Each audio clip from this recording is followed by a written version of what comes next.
Thanks to extreme droughts brought on by the warming of our planet, the Sahara Desert has been steadily growing as more land dries up and becomes part of Africa's harsh and arid region. But the good news is that a huge project is unfolding in the northern part of Africa that aims to restore this drying land and keep the Sahara Desert from expanding. And it's already showing great signs of success. Hey, I'm your host Regis, and today we're going to take a look at how Africa is trying to stop the Sahara Desert.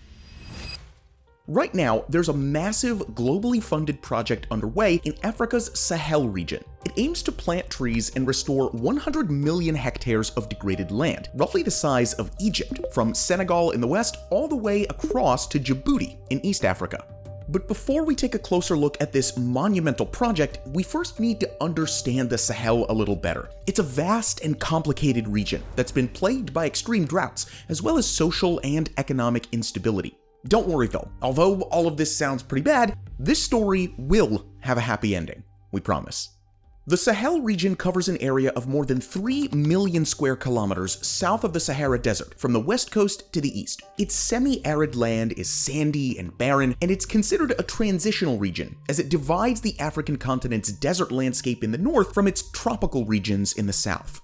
The climate in the Sahel is tropical semi-arid, and the temperatures range from 22 to about 36 degrees Celsius throughout the year. The rainfall in the region is inconsistent, and these countries often experience intense dry weather.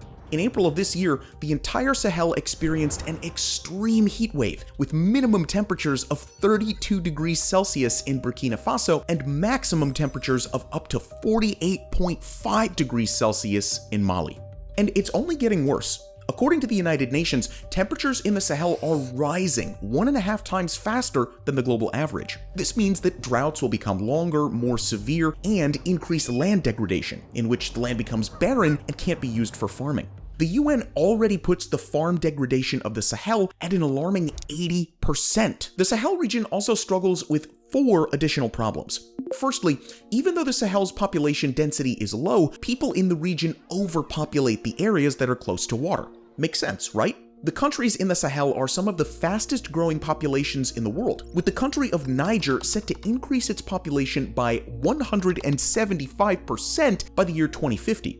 Overpopulation can lead to higher levels of food insecurity and water scarcity, especially in a region already prone to severe drought. The UN World Food Programme estimates that right now, up to 55 million people in West and Central Africa are facing food insecurity. Mali especially, though, is having it rough, with thousands of people experiencing catastrophic levels of hunger. Secondly, with more people comes a bigger demand for meat, and overgrazing has become a huge problem in the region. More livestock ranches have been popping up in areas not well suited for animal farming. Overgrazing can lead to the removal of ground cover, exposing the soil of the land and making it further susceptible to land erosion, something the region simply can't afford right now.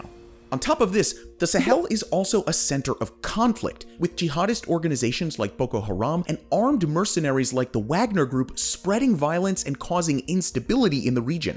These destabilizing factors make it difficult to implement solutions and help these African countries save their dying land from the looming danger of desertification.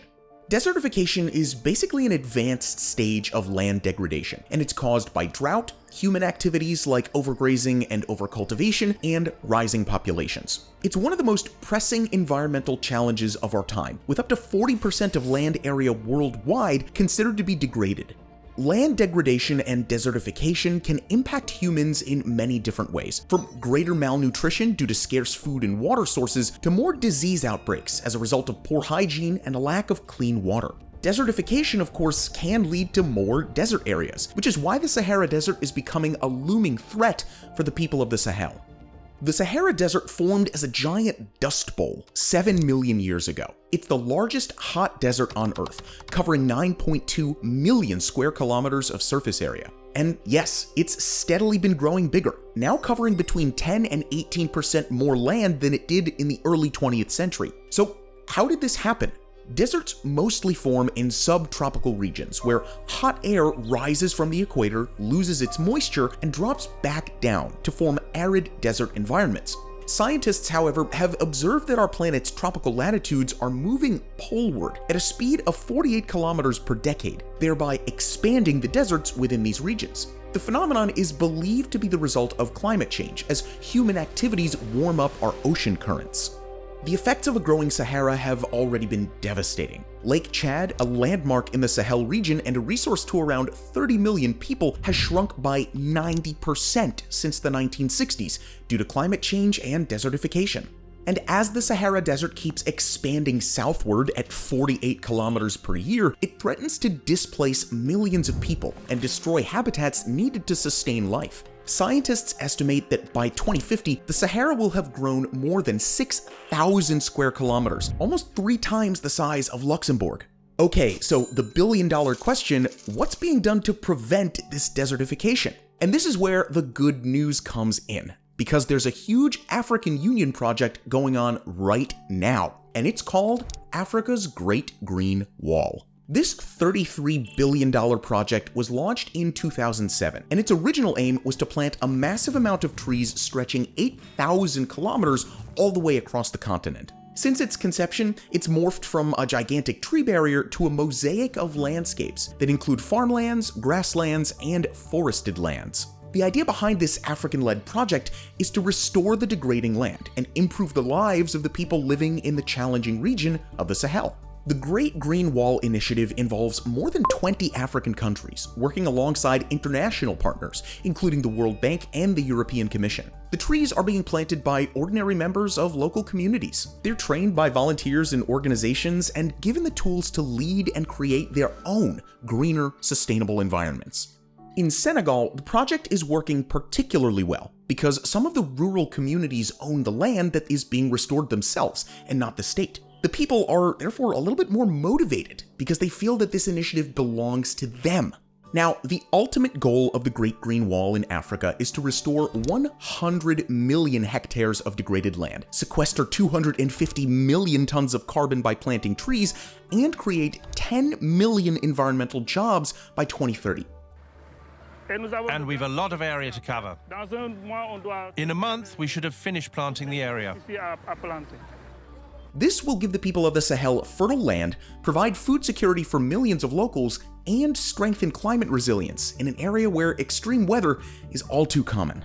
There are different ways in which these landscapes are being planted. In countries like Burkina Faso and Niger, for instance, farmers are using a traditional planting technique called zai pits, or half-moons. They dig crescent-shaped ditches so that when it rains, the ditches can collect the rainwater. The captured water either fertilizes the seeds in the soil or flows toward the growing vegetation on the slopes. These pits also prevent seeds and healthy soil from washing away during water runoff.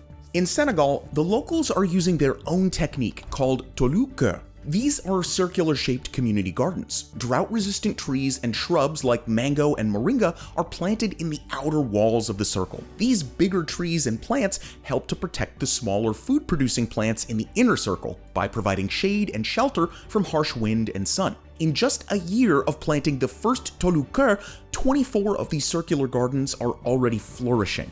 Real quick before we continue, we'd just like to take a moment to thank all of you for your ongoing support and your seriously wonderful feedback in our comments. If you want to see more good news, make sure to check out our beautifully crafted newsletter. This way, you can start your week on a very positive note. This helps us more than you know to keep producing these positive videos. So thanks a lot, and now let's jump back into the video. The dream might be to have a great green wonder of the world by 2030, but the project is far behind on actually delivering that goal. Only an estimated 18 million hectares of the 100 million targeted degraded land has been restored. The project's funding has stalled, and while world leaders pledged a Great Green Wall Accelerator Fund of $14.3 billion in 2021, only around $2.5 billion of that money has actually been paid out. On top of that, there's been no standard monitoring strategy implemented, which means that coordination across the African countries involved has been pretty poor. Humanitarian crises in the region fueled by military coups, the pandemic, and war have also made it difficult to lure investors and keep these campaigns going. But the good news is that the Mosaic project is still going, even if it's been split up into smaller planting initiatives across the region. According to a report by the United Nations Convention to Combat Desertification, this not one but multiple approach has allowed for a wider variety of plant and tree species to be planted, which greatly supported the biodiversity in the Sahel.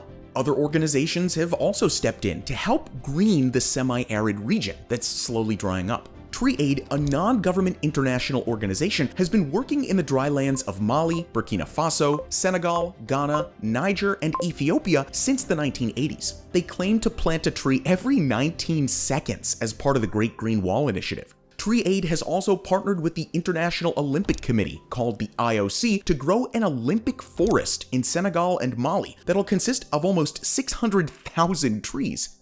Our mission is to build a better world through sport. And we have learned from the recent pandemic that we can address all the upcoming challenges in this world of humanity only in solidarity. This amount of trees will be able to sequester 4 years' worth of the IOC's carbon footprint. Climate change is one of those challenges we can only address together in solidarity. And this is why we have our role to play. We have our responsibility to contribute to this. We can be affected by extreme heat, by mild winters and major storms. And therefore, to address all these changes, we do this for our own interest, but also in the interest of solidarity with the entire society at large. In less than a year, the Olympic Forest Project has planted 70,000 trees, contributing to the greening of the region while fighting malnutrition in these African countries. Even though the Great Green Wall is behind on schedule, it's good to see these Sahel communities greening up their lands to keep the Sahara Desert at bay.